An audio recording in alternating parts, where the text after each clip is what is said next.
politraumatizado y trauma abdominal. Primero hay que definir qué es un politraumatizado.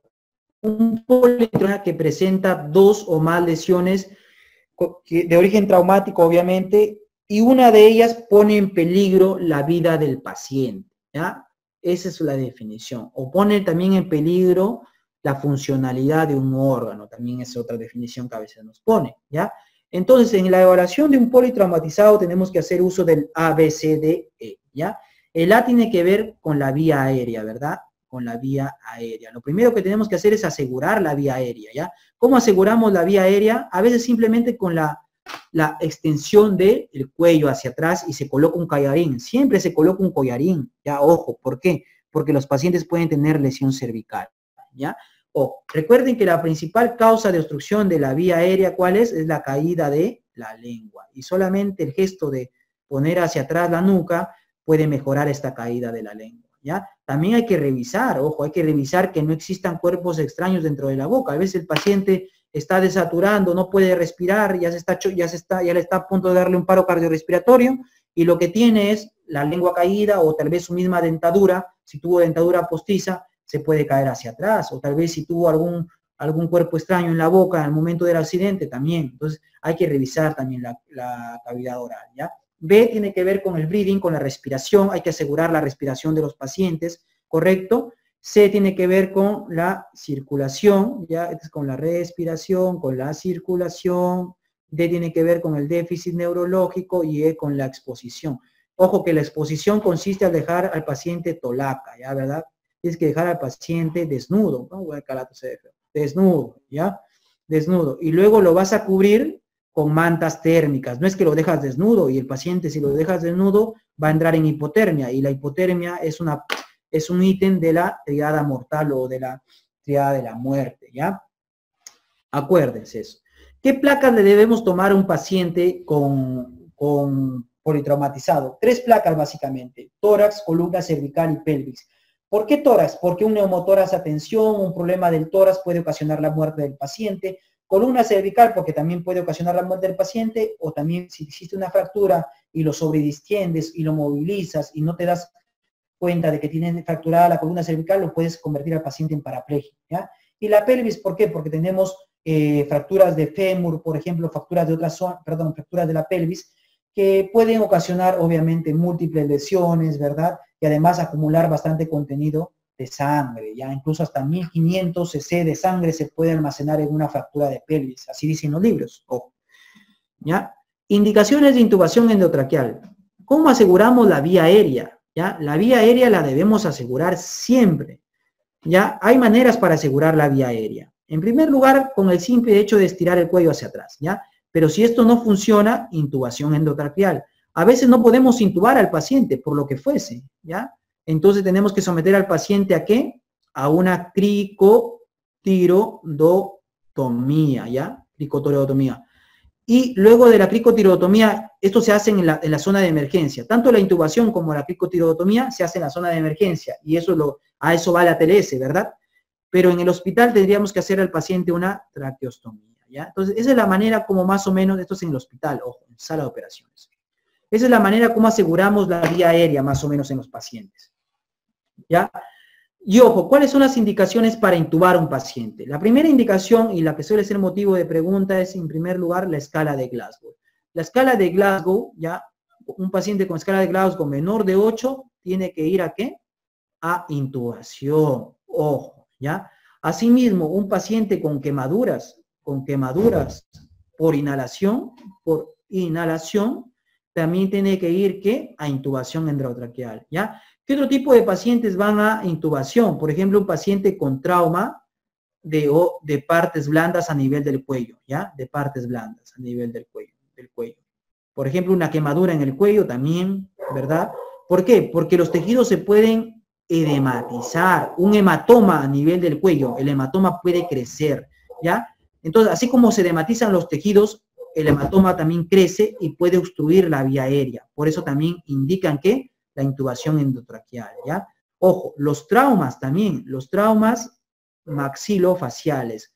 siempre y cuando nos permitan intubar al paciente. A veces un trauma maxilofacial no te va a permitir, obviamente, está todo traumatizado, le vas a maniobrar la mandíbula y el paciente pues, le saca la mandíbula. No, pues, ¿verdad? Entonces, siempre que se pueda. Si es que no se puede, en un trauma maxilofacial habría que hacer una cricotirodotomía, que son medidas pues ya muy de guerra, básicamente, ¿ya? Correcto, entonces cualquier lesión que ponga en riesgo la permeabilidad de la vía aérea, es indicación ¿para qué? Para intubación, ¿ya? Para que no caiga, ojo. Lesiones que alteran la ventilación en forma aguda. Tenemos el neumotórax a tensión, el tórax inestable, el neumotórax abierto, el neumotórax masivo y el taponamiento cardíaco. Esta es como la parte B del ABCD. Vamos a hablar un poco de ello, ¿ya? En primer lugar, el neumotórax a tensión. El neumotórax a tensión se puede presentar, ojo, también en un paciente por rotura de bulas, sobre todo pacientes que tienen antecedentes tal vez de tuberculosis o pacientes que son longilíneos, altos, delgados, ¿verdad? Pueden tener bulas y que se pueden romper de manera espontánea y esa rotura puede incluso llevar a un neumotórax a tensión, ¿ya? Pero como estamos en trauma, vamos a hablar que esta causa va a ser un traumatismo, obviamente. Traumatismo.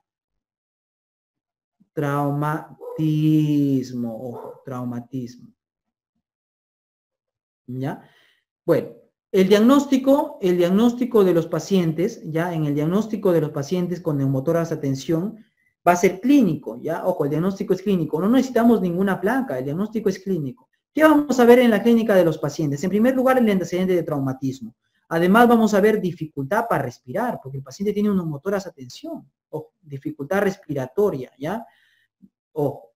Además de eso, vamos a tener, si nosotros le auscultamos al paciente, vamos a tener un timpanismo aumentado, porque el tórax está ocupado por aire, ¿ya? Timpanismo aumentado. Entonces, básicamente estas dos características, si adicionalmente el paciente tiene ingurgitación yugular o problemas de hipotensión, nos harían pensar también en un neumotórax a tensión. ¿Por qué? Porque el neumotórax, cuando es tan grande, desplaza el mediastino. Y al desplazar el mediastino ya comprime el corazón, llevando al paciente incluso a un shock de tipo obstructivo, ¿ya? Obstructivo o restrictivo también, ojo, ¿ya? El corazón no se puede extender y el paciente puede tener una suerte de triada de Beck, ya que vamos a ver más adelante, ¿ya? El tratamiento inicial de estos pacientes es rápidamente sacar el aire que está acumulado en la cavidad pleural. ¿Cómo lo vamos a sacar? Mediante una agujita. Entonces, el tratamiento inicial ya va a ser el drenaje con aguja, ya el drenaje con aguja. ¿Dónde se coloca esta aguja? A nivel del segundo espacio intercostal, ya a nivel de la línea medio clavicular, como vemos acá en la imagen. Ojo, ¿ya? Todo esto es ATLS, ya todo lo que estamos hablando de trauma es ATLS.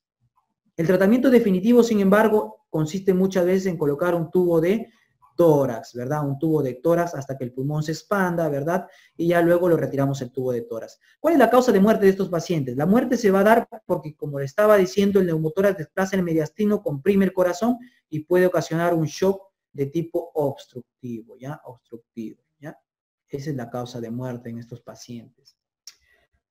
Bueno, vamos a avanzar. Tórax inestable y contusión pulmonar. El tórax inestable está definido como la disrupción de la pared torácica en más de 2 puntos, ya en más de 2 costillas. Ojo, ya. En 2 puntos, en más de 2 costillas. Como ustedes ven acá, ¿ven? Está roto acá, está roto acá, está roto acá, acá.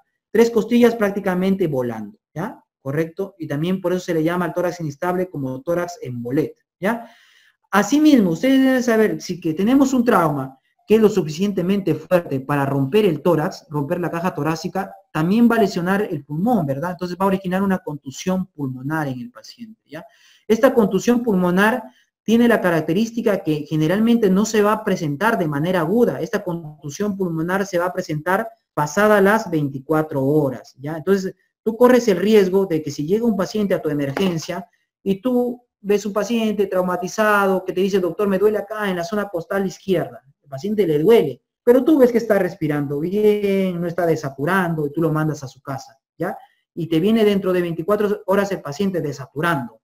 ¿Qué pasó? Si no tenía nada. ¿Qué pasó? Que así como se rompió el tórax, ahora el pulmón se ha lesionado, ¿ya? Y esa contusión pulmonar puede dar una suerte de síndrome de estrés respiratorio del adulto.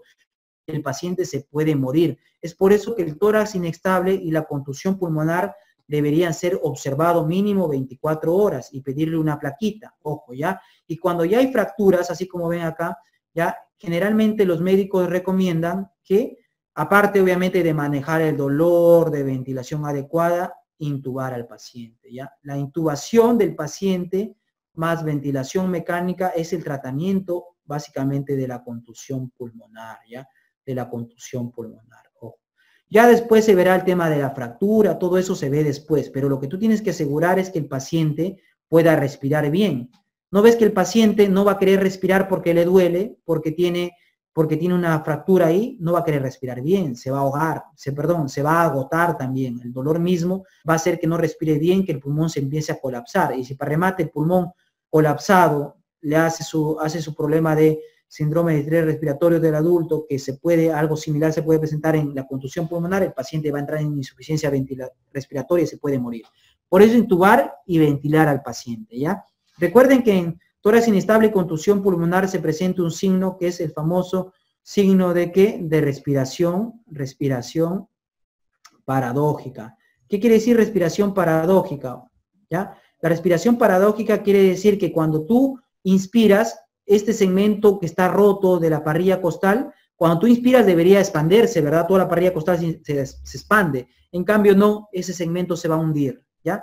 Y cuando tú expiras, ¿qué debería? Todo debería encogerse. Entonces, en cambio, no, ese segmento que está roto se va a salir. Eso se conoce como respiración paradójica, ¿ya? O movimiento paradójico también del tórax, ¿ya? Ojo. Neumotórax abierto. El neumotórax abierto va a estar dado cuando tenemos un trauma, una comunicación de la cavidad pleural con el exterior, ¿ya? Esta comunicación puede verse a distintos tipos de traumas, obviamente, ¿ya? El problema es que este problema hace que entre el aire, como ven acá, salir el aire, y el aire se va acumulando, y esto podría llevar ¿qué? A un neumotórax, atención al paciente. Por eso hay que solucionarle su cuadro. ¿Y cuál es la solución que debemos darle a un paciente con neumotórax abierto? Ya, esto va a depender, obviamente, de cómo lo vamos a tratar, ¿ya?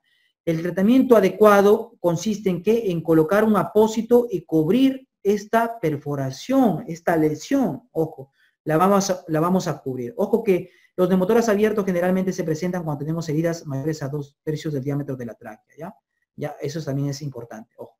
Bueno, vamos a ocluir este agujero. ¿Cómo lo vamos a ocluir? Con un apósito, como ven acá, que puede ser papel aluminio, puede ser lo que ustedes tengan a la mano, porque obviamente ustedes no van a llevar papel aluminio siempre en la ambulancia, ¿verdad?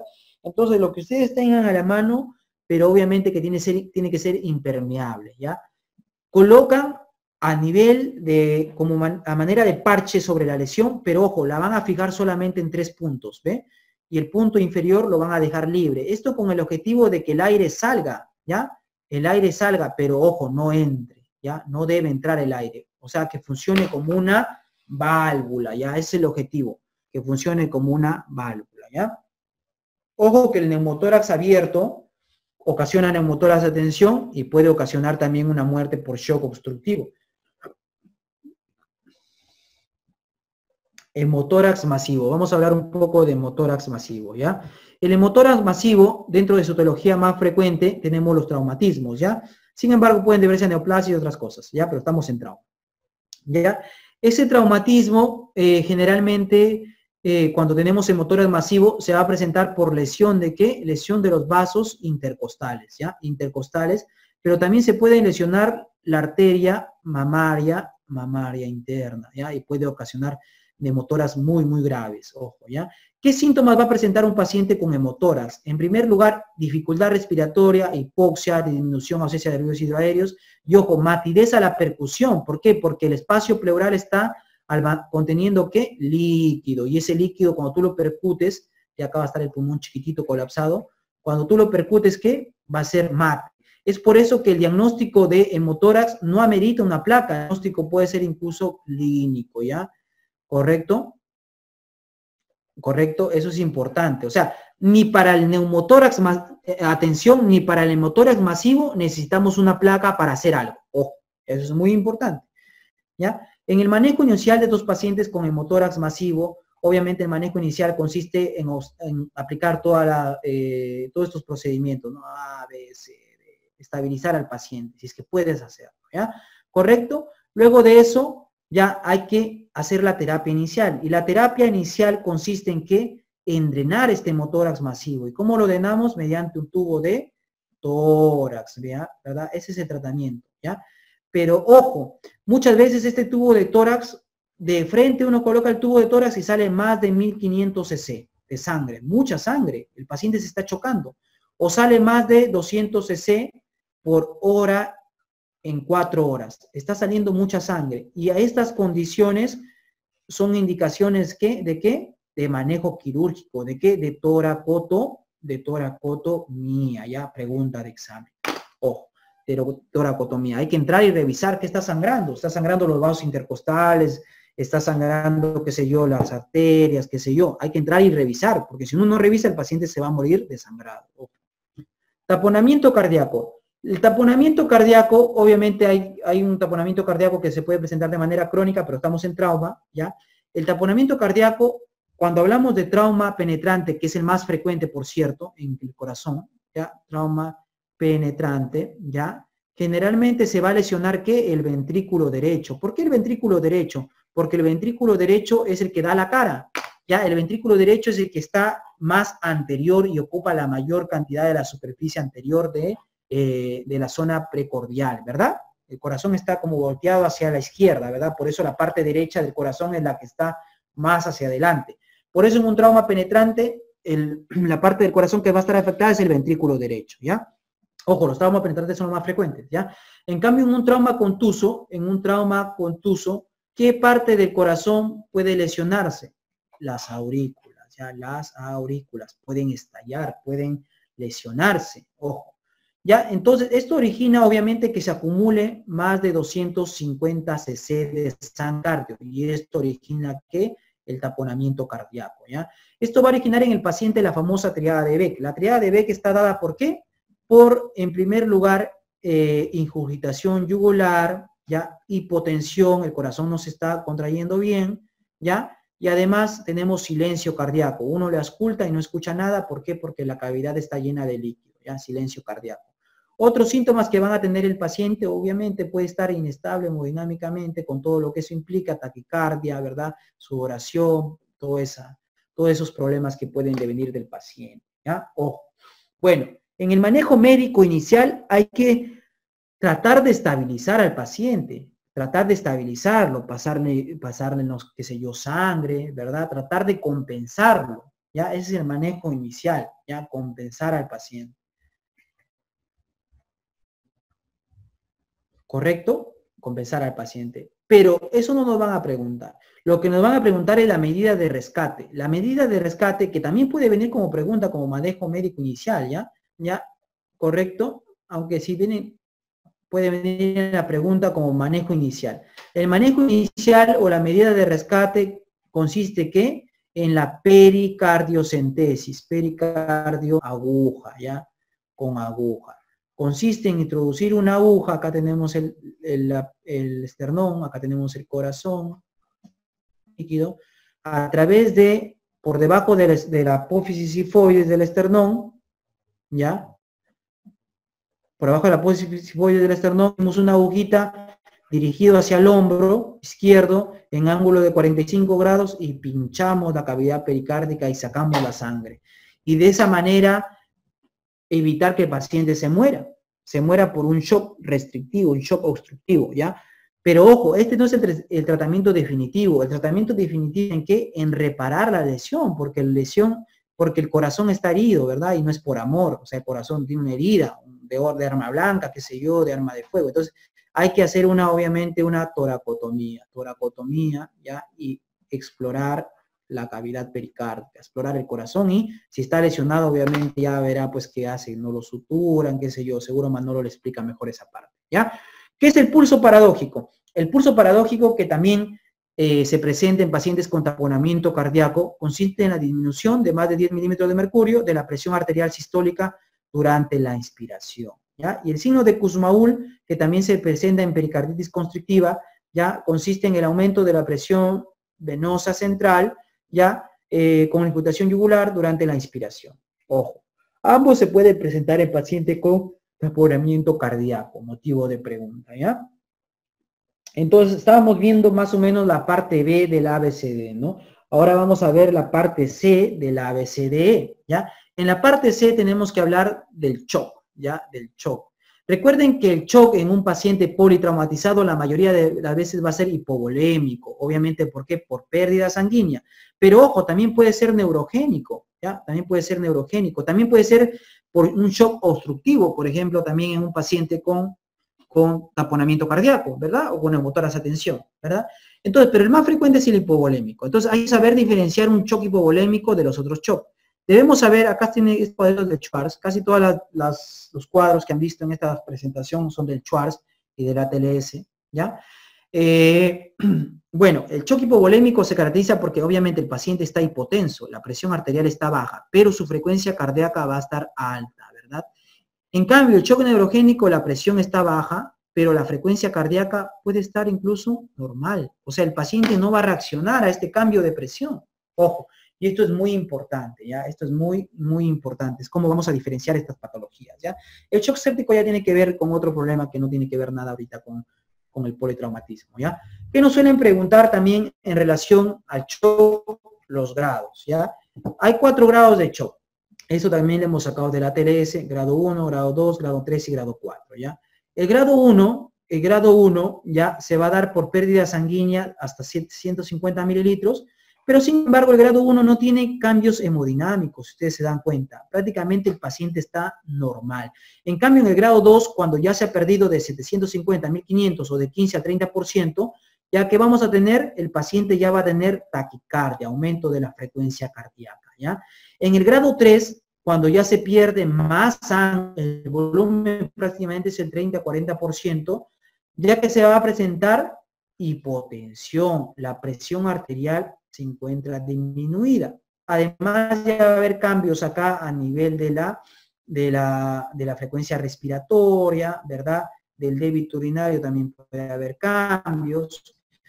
Entonces, todo esto va a caracterizar un shock tipo 3. En cambio, el shock grado 4 tiene taquicardia muy alta, tiene hipotensión, pero ojo, tiene anuria. Anuria, con esto van a diferenciar en la pregunta y además está letárgico, o sea, el paciente está inconsciente, letárgico, ¿verdad? Entonces, ¿qué lo caracteriza el shock grado 1? Nada. El shock grado 2, está caracterizado por qué? Por la taquicardia. El shock grado 3 está caracterizado por qué? Por la hipotensión. Hipotensión. Y ojo, preguntan mucho el volumen, el porcentaje de volumen perdido, ¿ya? Ojo. Bueno, el shock grado 4 es caracterizado por todo lo anterior, más anuria y más un paciente, obviamente, letárgico, está despierto, ¿ya? La escala de coma de Glasgow también suele ser motivo de pregunta, ¿ya? Dentro de la escala de coma de Glasgow, ahí tenemos dos variables. Recuerden que el menor puntaje es 3, no es 0, ¿ya? Y recuerden que un paciente cuando tiene menor de 8 tiene que ser intubado, ¿ya? Ahí les dejo, la escala de Glasgow suele venir también.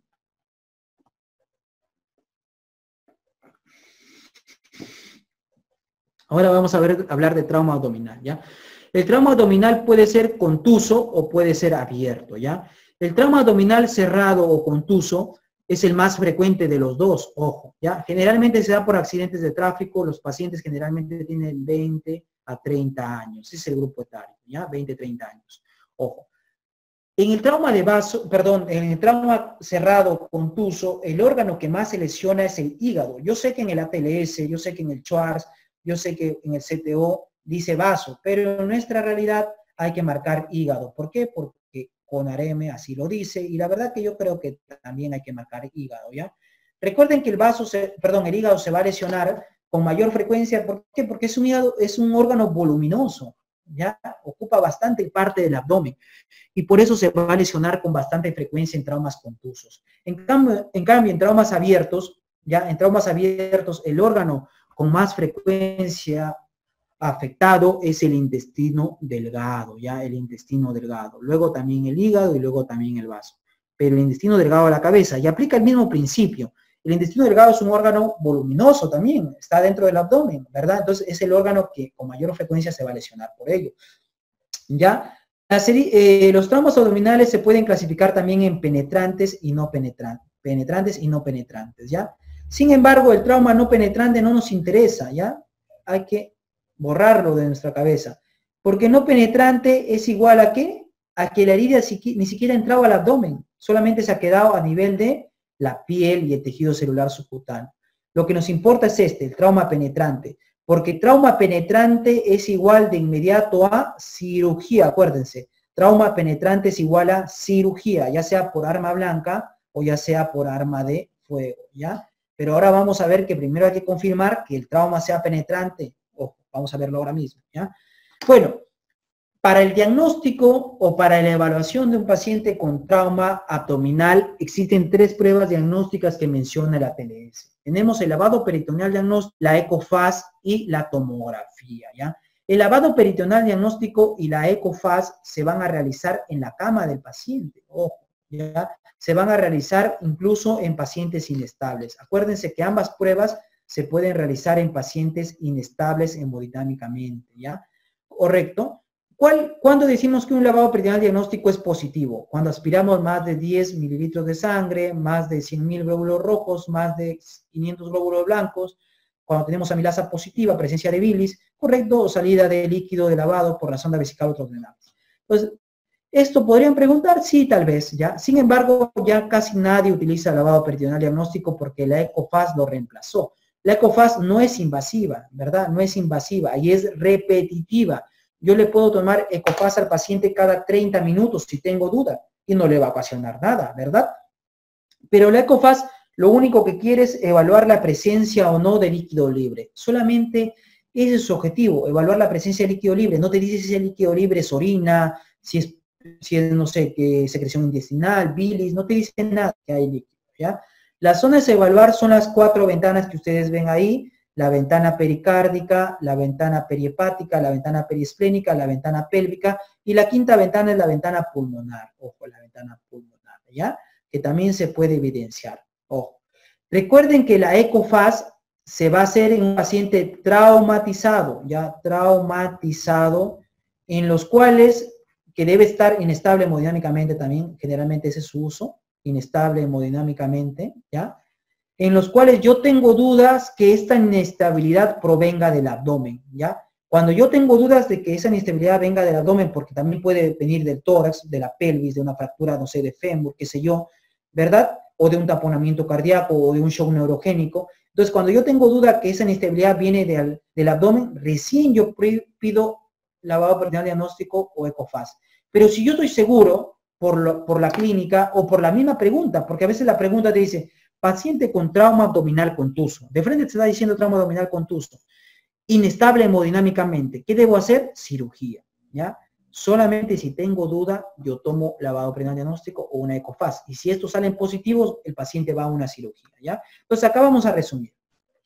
¿Cuáles son las ventajas del lavado peritoneal diagnóstico? Las ventajas del lavado peritoneal diagnóstico es que en primer lugar, es rápido, ya se puede hacer en la cama del paciente, en la misma cama del paciente, ¿ya?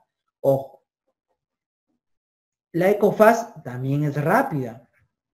También se puede hacer en la cama del paciente.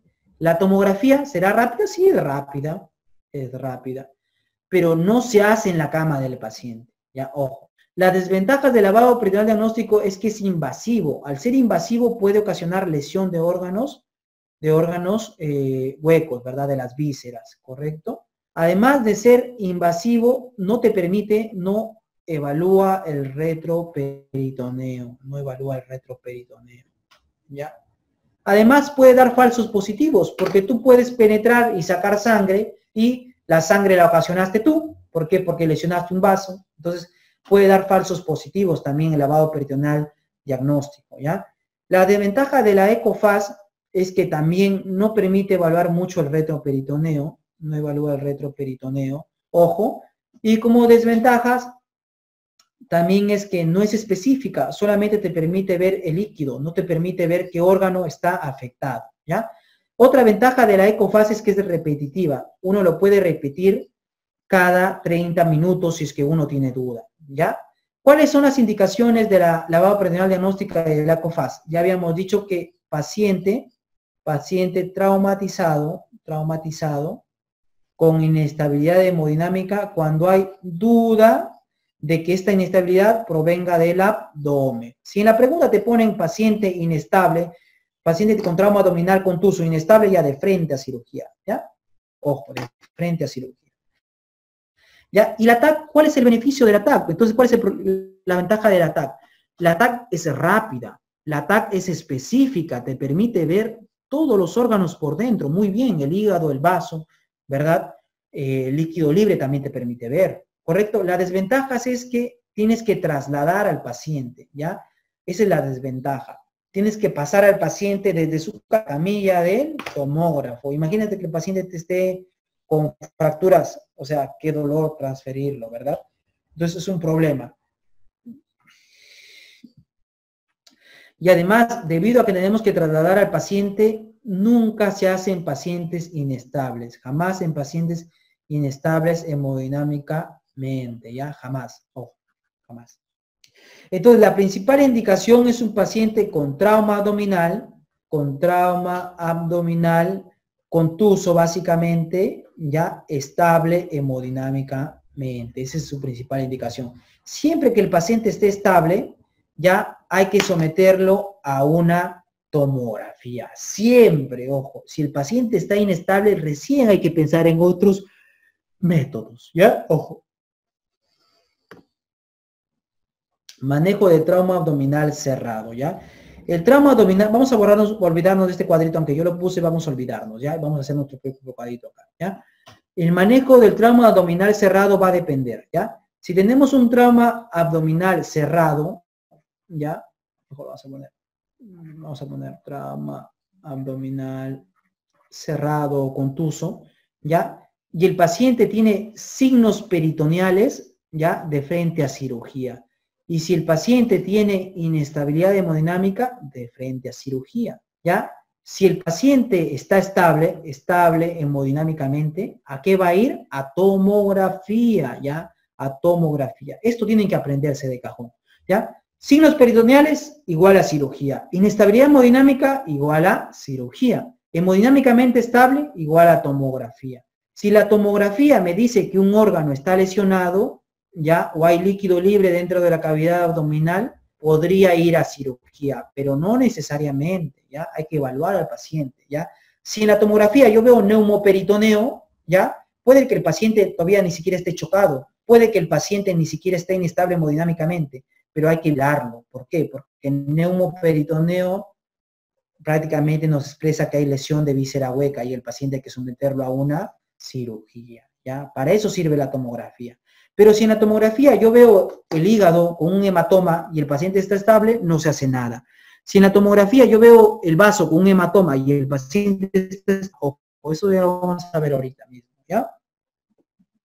Manejo de trauma abdominal abierto. El manejo de trauma abdominal abierto va a depender si es por arma blanca, ¿ya? Si tenemos un trauma por arma blanca en paciente hemodinámicamente inestable y o peritonitis, de frente a cirugía, ¿verdad? De frente a la laparotomía. Si tengo un trauma por arma blanca en paciente hemodinámicamente estable, sin peritonitis, este paciente está bien, ¿ya? Podemos estudiarlo. ¿Y cómo se estudia un trauma por arma blanca?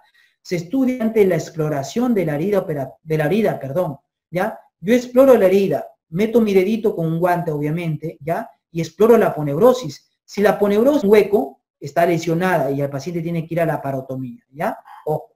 Pero si la trauma por arma blanca en paciente hemodinámicamente otra vez estable y sin peritonitis, exploro la herida y la herida está, la aponeurosis no tiene ningún huequito, no está lesionada, simplemente concluimos que es una herida en el abdomen y hay que lavar y cerrarle más, ¿ya?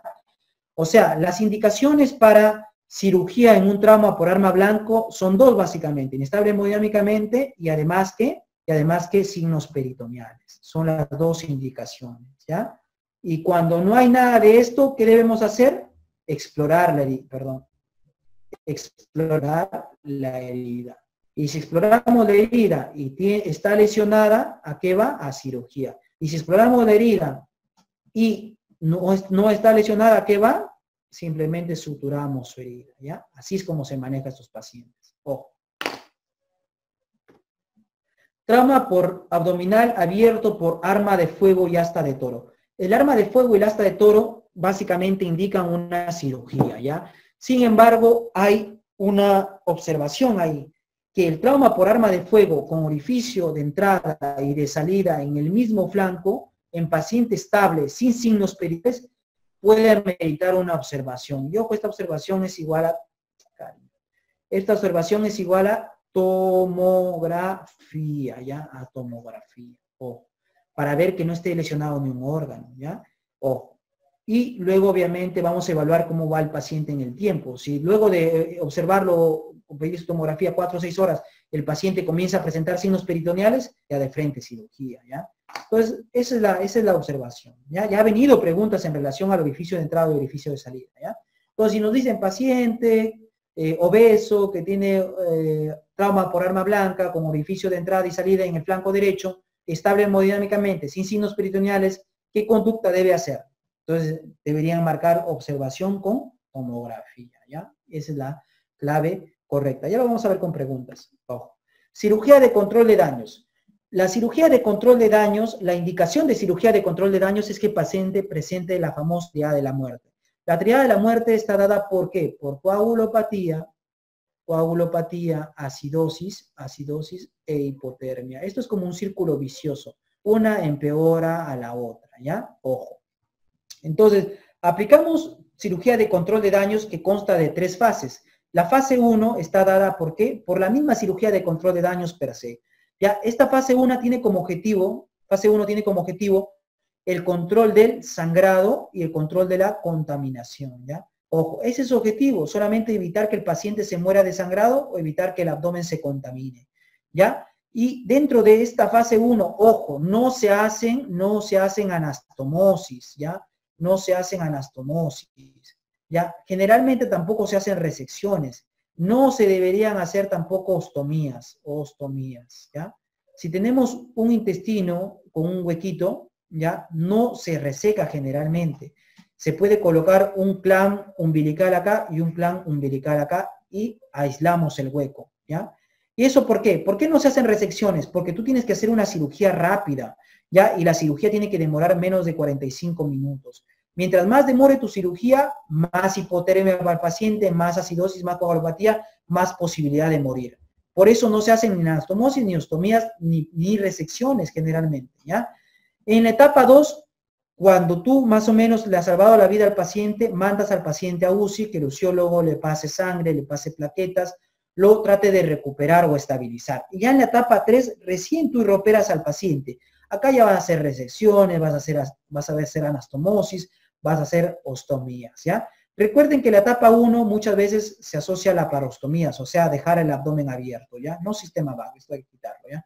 Dejar el abdomen abierto, ojo, o bolsa de Bogotá. Eso se hace en la etapa 1, ¿ya? Vamos a ver unas maniobras que se hacen en cirugía de control de daños, ¿ya?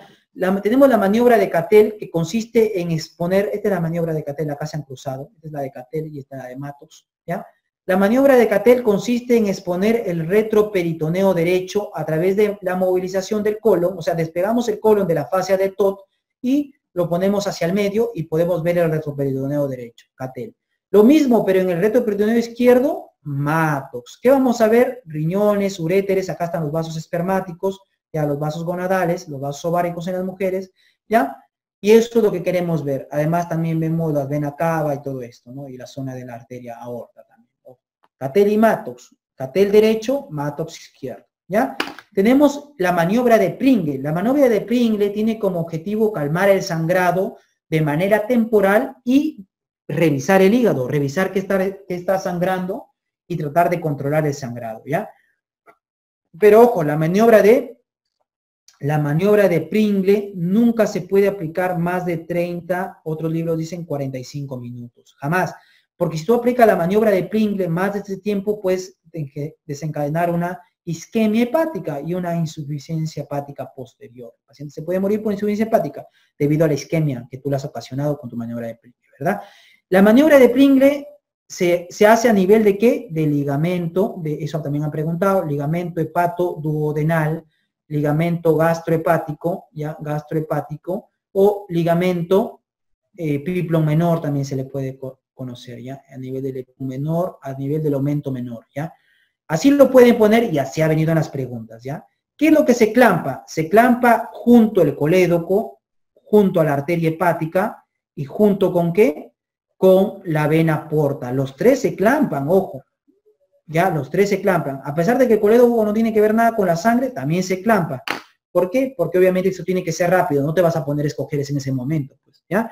A veces la maniobra de Pringle no es suficiente y el hígado sigue sangrando y al paciente tenemos que someterlo a ¿qué? A un taponamiento hepático o packing hepático, ¿ya?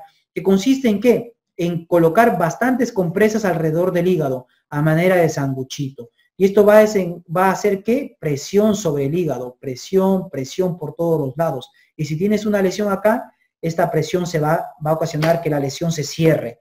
Y es una manera, pues, de emergencia de controlar el sangrado, ¿ya? Recuerden que el objetivo de la fase 1 es control del sangrado y control de la contaminación, nada más. Ya deben saber que este packing, ¿ya? Debe estar máximo de 1 a 7 días, ¿ya? Si uno retira antes del primer día, puede haber un resangrado, ¿ya? Y si uno retira luego de los 7 días, puede haber una sobreinfección. ¿No ve que tenemos gasas en el abdomen? Se pueden sobreinfectar. Motivo de pregunta también, ¿ya?